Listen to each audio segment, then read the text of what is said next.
Welcome to this episode of the Smart Leaders Sell podcast. I'm Jessica Lorimer, sales coach and leadership expert, and I am really excited to dig down into today's episode.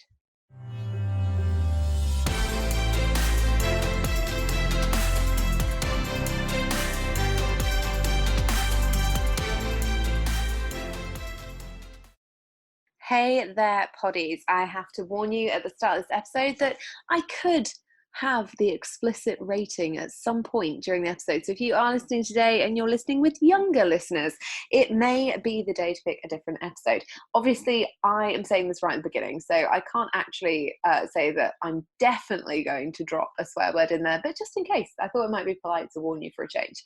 I also have Max joining me on the podcast today. He is very, very snorty. Something about this winter weather is making him snore even more than usual. And he's also just decided that he's going to play with his bone. I've been playing fetch for the last 20 minutes and he's still not giving it up. So I'm going to record the episode regardless. If you do hear the odd squeak, then just consider it to be Max's contribution to our time together today. Anyway, today I'm very excited. Hopefully you guys have heard we are holding podcast parties. I know, they're as exciting as they sound, over in the Selling to Corporates free Facebook group. So if you have been listening to that podcast as well, awesome for a start. But also, we're holding podcast parties every couple of weeks in there. So every time a new episode drops on the Selling to Corporate podcast, not Smart Leader Sell, but on the Selling to Corporates podcast, I'm going to be live in there at 5 p.m. UK, and you can come along and ask me any questions that you have about any of the podcast episodes. So any of the Smart Leader Sell ones and any of the Selling to Corporate ones as well. So if you do want to hang out with me on a Wednesday night, a couple of times a month, you want to ask me some questions, make sure that you go into the show notes, grab the link for the Facebook group, and I will see you at a podcast party with wine very, very soon.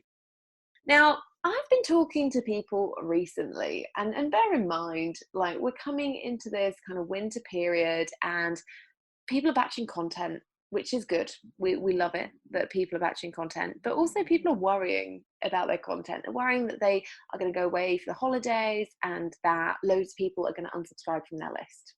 They're worrying that they are going to say something that's too real and people aren't going to like it. And they're worrying that they're ultimately going to lose their audience or lose some people in their audience because they are posting content that perhaps means something when it hasn't before, or when they've purely used content for audience building and engagement before.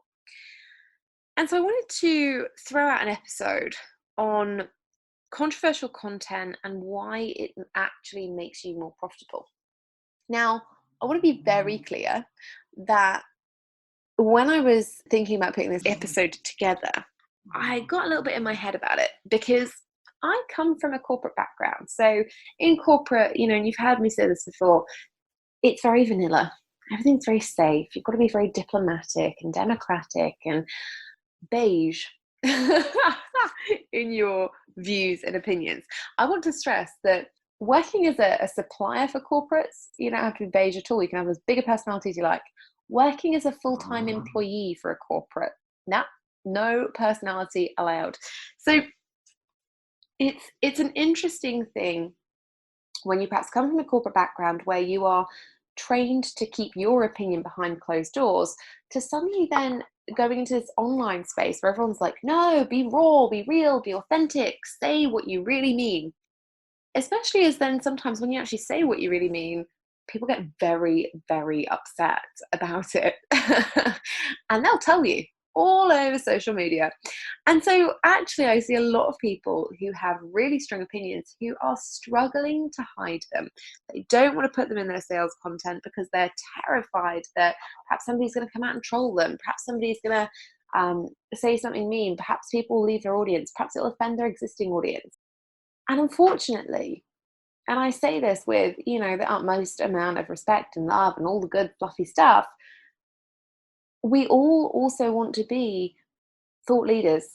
We all want to create memorable content. And so sometimes, when we're in this kind of quest to build audiences and be liked and be known and be trusted, we also forget that part of leadership is having those difficult conversations and saying the things that perhaps people don't want to hear. And that's what today's episode is about. How you can do that, how you can navigate it, and why you shouldn't be worried about it, because it's actually going to make you more profitable. So before we dive into some of the cool stuff that I'm going to be sharing, I just want to highlight what controversial content actually is. Because I think that over the last couple of years, we've seen people who have kind of bastardized this concept, right? Because what happened was, in the online space, we go through these phases. We went through the pretty pastels and the photo shoots in Paris phase, and then like we went to the other extreme. We went to like the rebels and the bitches and the f-bombs and all that kind of stuff. And it was really strange. It was like a really quick shift. And now we're in this kind of weird, like, remnants. I don't know whether anyone else thinks this as they're listening, but it's coming out of my mouth. And so I'm like, well, I might as well go there. You know, when you're at school, I don't know whether anyone else had this, but when I was at secondary school, we used to have like groups, cliques of people. We used to have like the popular group and the goths who used to hang out behind like the science block and smoke, and the grunges who listened to like the heavy metal and the music that is basically just people screaming at each other. I'm not a heavy metal aficionado, it has to be said. Like I don't really get it. But you had all these groups. Like you had the you know, the sporty kids and the popular kids and the kids who really liked hanging out in the library and all this kind of stuff. And that's how it's got online, you know. And when you were a teenager, and this always amazes me, when I was a teenager, I thought that I was so unique. I was like, oh my God, like I'm so different. I have such different opinions. And yeah, no, I didn't. I was a teenager. I was in a group. I was in the group of kids, you know, the ones who are not the popular group of kids, but are actually relatively nice kids that you would want your actual children to hang around with. I was in that group. Yeah. Friends with everyone. Also head girl. Yeah. That was me. So if you were also a girly swat, right there with you. But we used to think that we had these big opinions, we had these big ideas, and as teenagers you also have the confidence to express them. I think it's a real shame that as you actually get older, society kind of beats that out of you. Society is like, no, keep all of your opinions to yourself. That's a good idea, and doesn't encourage like healthy debate and, you know, critical conversation anymore. It's such a shame. I love debating. So if you ever just want like a, you know, bit of a debate, bit of an argument, come talk to me. I love it. I don't even get personal about it. I just think it's funny. So when we actually move into this online space, we all start gravitating towards certain groups. And when I started out, I think there was like one Facebook group that was particularly large. And the owner of that Facebook group, they swore, and it was like this huge rebel movement because they weren't doing the pinks and the pastels and the I am worthy and the other aspirational posts that you're supposed to put up. And I actually gravitated over there because it was so different from the time that I just spent in the corporate world. It was refreshing, it was different, it felt dangerous, right? It felt edgy. As a human being, I've never been edgy. I've always dreamed about it, but I'm like, nah, it's not happening. I'm just too, like, I don't know, too middle class maybe. That's awful, isn't it? But it was edgy, it was cool. It was the first time I'd ever been part of the cool group. And yet I'd come out of this corporate world where I didn't want to swear in my emails, and I certainly did not want to swear on social media, and I didn't want to do anything in front of potential clients that could put them off. So even though there was this kind of sweary sailor Jess who existed in the sales world, who would sit at her desk and throw down some incredibly jazzy and creative swearing terminology, it took me 2.5 years to put that online. And even now, I definitely do not swear as much in my copy, which I think people are thankful for, if I'm honest, as I do in real life. You know, I will absolutely stub my toe and throw out a line of expletives. And I'm okay with that when I'm in person, because when you are face to face with somebody, it's a very different experience, isn't it? You know, if you know I'm not swearing at you, And that actually sometimes, and there are certain words that I will never use. I'm just going to preface that. But I'm a big fan of like saying the word bloody. I say it all the time. Like, oh my God, that bloody thing. Yeah, technically, that is swearing. Some people are really turned off by that. In person, it's very different. You know, I'm there, they know I'm not swearing directly at them. And sometimes that makes a difference. People have different perspectives on how they feel about it. And I think that when we're looking at controversial content, what we worry about is that it won't be taken in the way that we've written it, because it is so different. It is so different to be sat in a room full of your peers or full of your friends or full of your clients and talk about something that is potentially edgy and different. And, you know, I'm not talking about swearing here, but I'm talking about concepts and ideas and things that are innovative and different that you might not want to put out elsewhere, right? How many of you have sat with a friend and talked about that irritating person who copies all of your content? I have. Right? Would I ever go online and talk extensively about it in the same way that I would with my friends? Probably not. It would be controversial. It would be terrifying. I might talk around it. I might touch upon it. But I would never, ever, ever go into the same depth potentially as how it makes me feel, or, you know, how I really, really just want to rip up some people's notebooks as I would with my friends. Why? Well, because I worry. Will people think, oh my God, that Jess, she's awful. What a troll, right? I don't want people to potentially see something and judge it for something that it isn't, right? And these are the same fears that we have around this controversial content. So when we're talking about controversial content, we're not talking about color schemes that are used. We're not talking about having your fonts in permanent marker and pretending you're a rebel.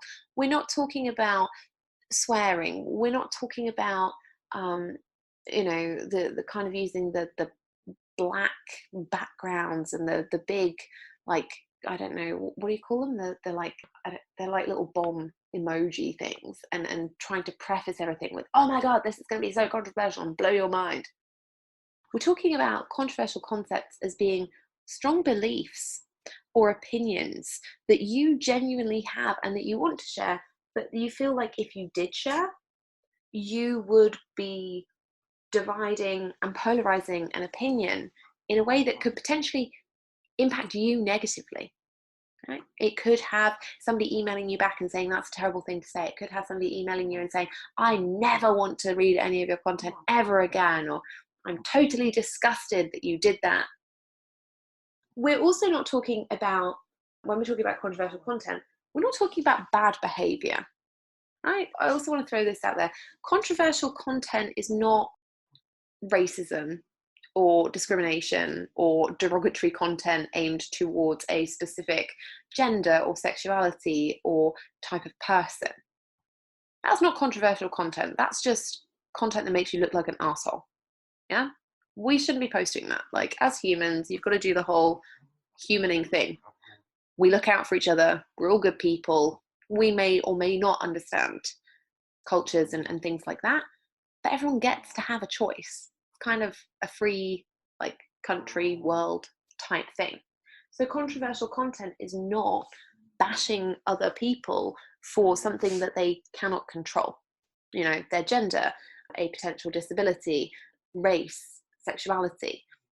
However, you can talk about things that people have done that is not okay, i.e. copycatting. That can be controversial, but it is also something that person could have controlled. So you have to weigh it up here, okay? Equally, like, can we just throw it out there? None of the people listening to my podcast are going to be people who would post asshole content. Like, I'm fully not expecting, or I'm not, is that even a phrase? I'm fully not expecting people who listen to this podcast to be the kinds of people who post discriminatory content. But I just want to make sure they're all on the same page.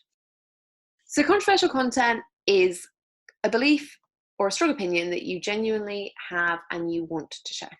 Now, why does controversial content actually make more impact in some ways? Well, one of my good friends, Janet Murray, who is brilliant. If you have not come across Janet before, she is epic. And she is somebody who teaches you how to build your own online audience. She's pretty much the queen of social media content and content creation in general. Like, Janet creates more content in a day than I probably do in about a week, and she does it effortlessly. And she has this really cool theory about something called grenade posts. So Janet basically says that there is this type of social media post called a grenade post, which is where you post something that is deliberately devised to divide opinions or deliberately polarize in order to create engagement, for example. Okay, now she's super successful with this, and I have seen her post some really, really interesting content over the years. And actually, if you go to her website, I'm going to pop the exact link in the show notes, but she's actually got this podcast episode called Write Social Media Posts That Sell. And she talks about a grenade post that she wrote on LinkedIn asking, are ambitious women less attractive?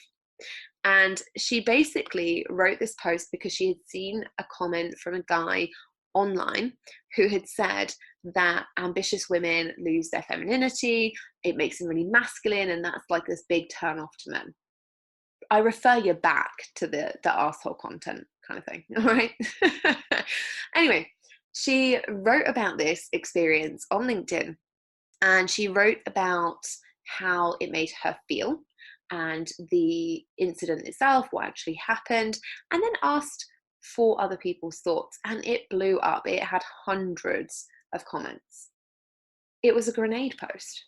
It got tons of engagement, and it did exactly what it was supposed to do, which ultimately was two things. One, drive engagement, but two, help her identify what kind of members of her audience she had, like, and who she wants to work with. Now, I think that's a phenomenal strategy. Like, if you post out something that is deliberately divisive and people post opinions or thoughts or content that is just totally different to your values, your opinions, that's a really good way of thinking, okay, is my content necessarily bringing in the right people? Now, of course, I don't mean here that you can't have people in your audience who think differently to you. I have very different opinions to some of my friends on certain issues. However, we have other things in common. We maybe have the same values or the same moral compass and that kind of thing, and it keeps us aligned. But if you're seeing people who are posting things that go against values or your moral compass or your standards of business and that kind of stuff, actually it can be a really clear sign that some of your other content is attracting people that you will not enjoy working with. Even if they pay you, you won't enjoy working with them, and that's a real shame, and you obviously don't want that. So when we're talking about creating controversial content, it helps us to sell, and it also helps us to repel. We don't want to work with certain people. Maybe we don't agree with them on certain things, and that makes us not want to work with them. Maybe it's that you have very different ideas. For me, one of the things that really puts me off when I see it in content is people tell me that it's impossible to do something because insert XYZ reason here. And the reason is I know so many people who have huge challenges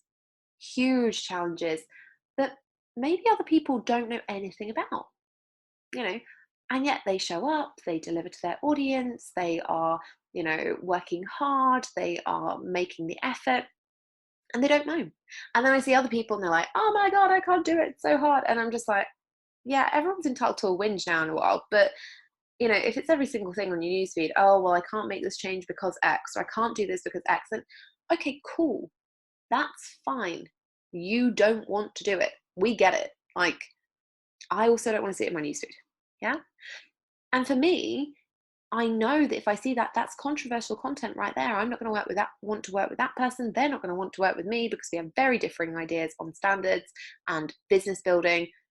It's not a good match. They might not even intend it to be controversial, right? Not every controversial piece of content has to be a grenade post. but it does help us identify. And grenade posts are great for helping us identify who we want to work with and who we do not want to work with, which helps us make more money because we look at the people that we want to work with coming out of those opinions on the woodwork, and we think, okay, what will resonate with you? How can I find more of you to talk to? And ultimately, finding more of them to talk to will give you people that want to buy from you, will give you people who are your raving fans, okay? Now, when we talk about controversy and how controversy sells, I also want to bring in an example, which I don't think I've ever brought in on the podcast before. Has anyone ever been to court, right? I haven't. I'm very obsessed about this in some ways, I guess, because I think going to court signifies that you're not having a great time. Unless you're just visiting for a day trip. And you know, that is something you can actually do in the UK. You can go and visit like the Old Bailey and stuff and watch cases being tried, which I just think is a little bizarre. I mean, it's not the sort of place you take popcorn. Anyway, I watch a lot of crime dramas, and on crime dramas, real or false, there are lots and lots of court cases. And the whole point of going to court and sitting in front of a jury is that two salespeople or lawyers get to use controversial content, i.e., strong opinions and beliefs, to divide the opinions of the jury or to help create a majority and create a majority opinion, right? I think that's phenomenal. When we think about controversial content, we think about how it turns people off and how it can repel people and how it can push people away from our audiences. We don't always think about how it can bring people in. Controversial content, having an idea or a belief that is so strong for you that you know it's going to divide opinions, that can actually bring people together, and it can help you change other people's opinions. It can help you educate others.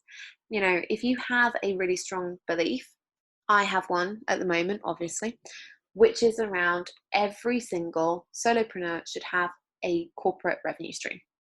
I 100,000 million% believe that.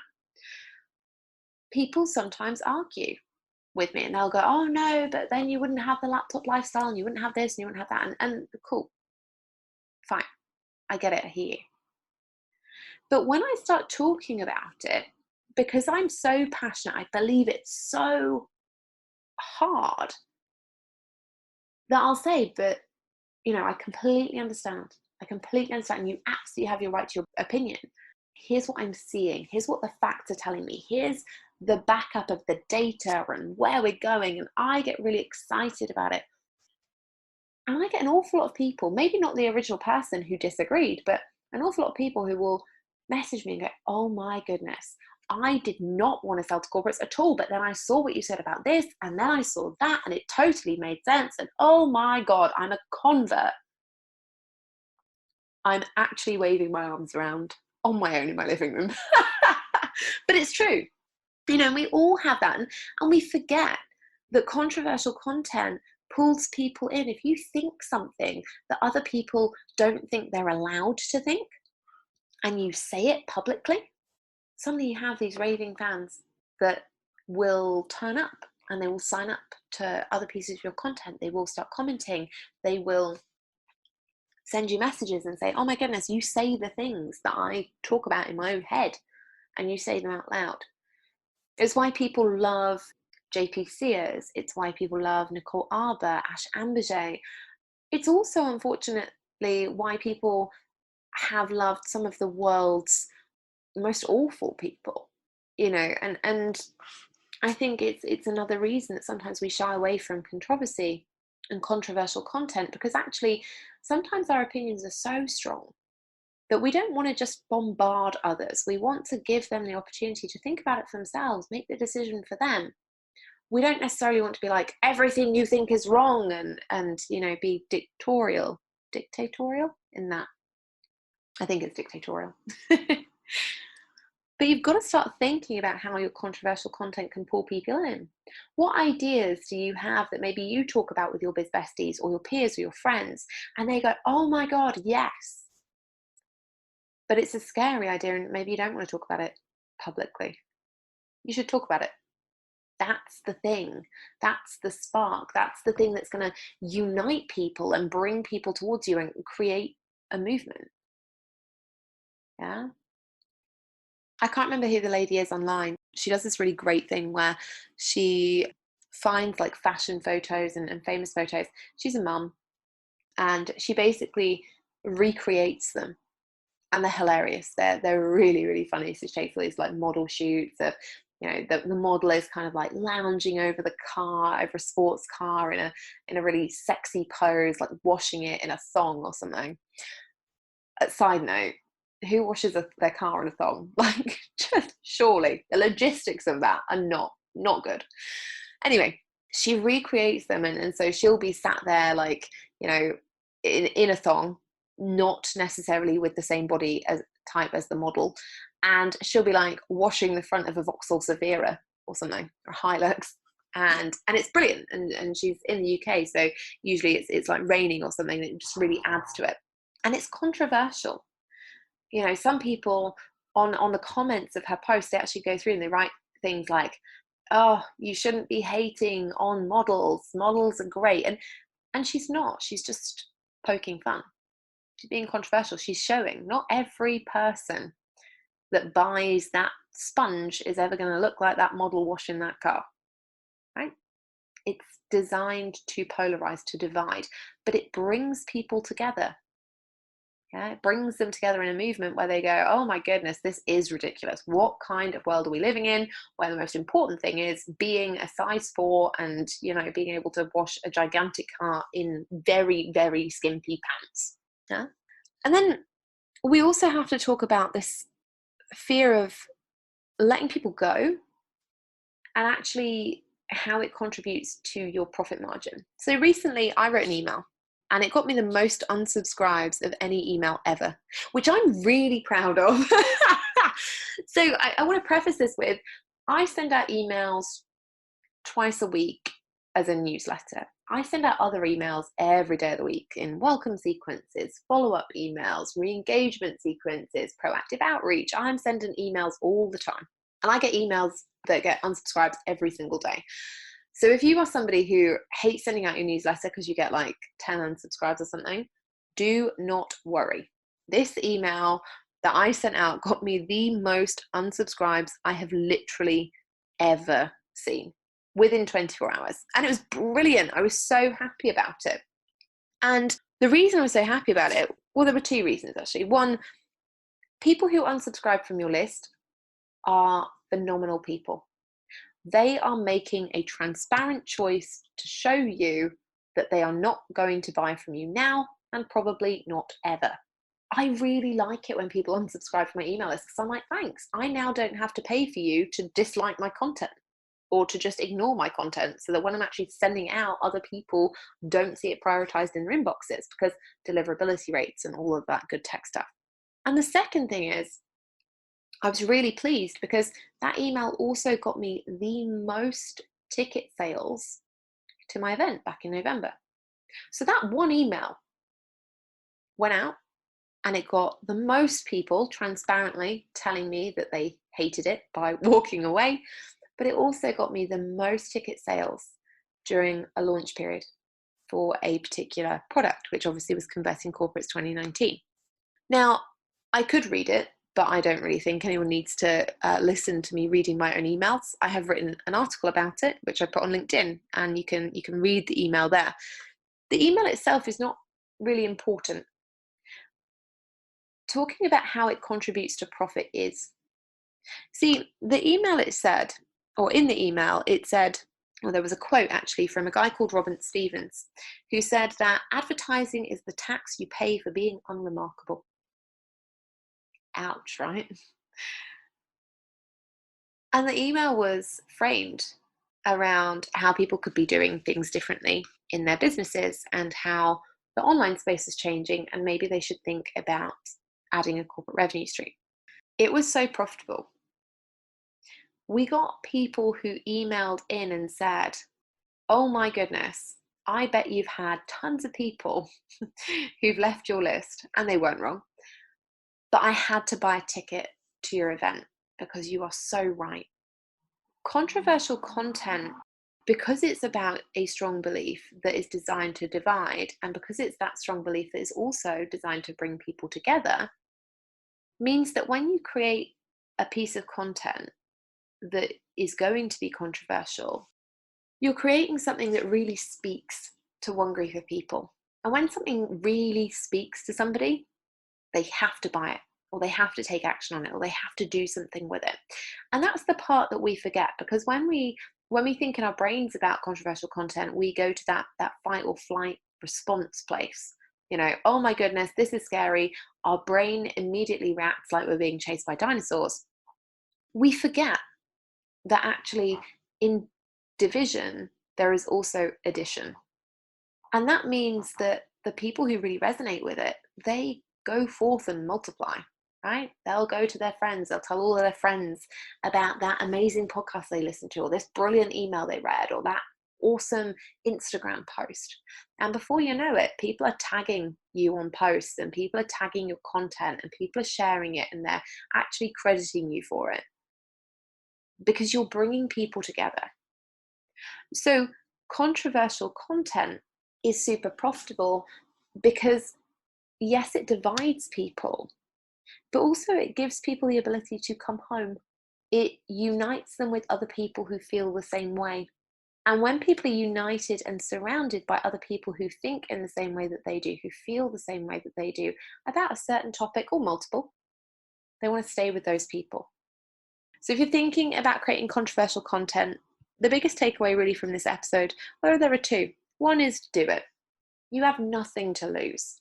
Yeah, fine, a few people unsubscribe. Some people tell you how awful you are. No biggie. You've got a bunch of other people who'll tell you great. Like, even if it's just your mum and your dog, which, that's where I'm rocking and rolling. The second reason is that the biggest fear we have is that we will kind of, and it's a caveman, cave woman, cave person mentality. We don't want to lose out on being part of the tribe. And when we create controversial content, we think we're going to get kicked out of the tribe. The reality is that's not going to happen. Controversial content, yeah, it might get you kicked out of some places, but it will unite you in others. It doesn't need to be offensive. It doesn't need to be derogatory. It doesn't need to be discriminatory. What it needs to do is help people identify that you are their beacon, and that in following you, they've made the right choice, the right decision, and they can trust what you have to say. So if you go out and you post any pieces of controversial content this week, tag me in them. I'd love to see it. Tag me in your most controversial opinions, and it'll be fun for me to see whether I agree or disagree. Who knows? Who knows? I will be back next Monday. I've got some cool podcast episodes coming up to celebrate the end, or coming towards the end, of Q1. So there's going to be lots around technical and practical business activities, which is going to be quite fun, assessing how your quarter has gone and making sure that you are on track for your best year yet. Like I say, if you want to join us in the podcast parties, they are every second Wednesday in the Selling to Corporates Facebook group. The link is in the comments. And as always, if you do want to get in touch, you are more than welcome. Email me, jessica@jessicalorimer.com. I will see you next Monday with another episode.